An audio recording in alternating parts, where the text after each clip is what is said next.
ગુજરાતમાં હાડ થીજવતી ઠંડી પડી રહી છે। ગુજરાત તરફ ફંટાયેલા બર્ફીલા પવનોના કારણે તાપમાનનો પારો ગગડ્યો છે અને લોકો રીતસરના ધ્રુજી ઉઠ્યા છે।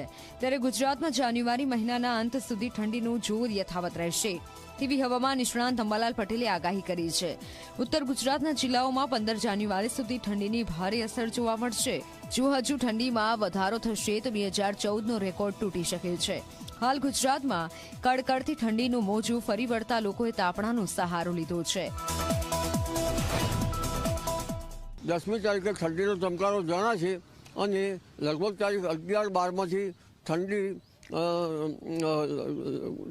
લગભગ ઘટતી જશે અને ઉત્તર ગુજરાતના ભાગોમાં તો ઠંડીની અસર વાદળો વચ્ચે છેક 15મી તારીખ સુધીમાં રહેવાની શક્યતા રહેશે, પરંતુ વાદળો આવતા ઠંડી ઘટવાની શક્યતા રહેશે અને તારીખ 14-15થી વાદળો આવવાની શક્યતા રહેશે।